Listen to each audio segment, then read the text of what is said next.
Salut les passionnés d'histoire. Aujourd'hui, j'ai une histoire à vous raconter, à la fois incroyable et tragique. Faites la connaissance de Franz Reichelt, l'inventeur du costume parachute. On remonte au début du XXe siècle, en pleine révolution aérienne.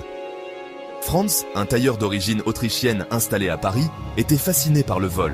Il avait un rêve ambitieux, un costume qui pourrait sauver les pilotes en se transformant en parachute.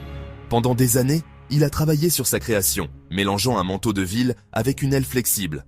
Mais il y avait un gros problème, c'était trop lourd et trop rigide pour fonctionner.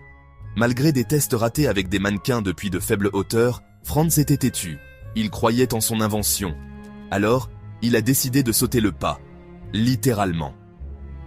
Le 4 février 1912, Franz arrive à la Tour Eiffel, entouré de journalistes et de curieux. Sûr de lui et vêtu de son costume parachute, il était prêt à entrer dans l'histoire.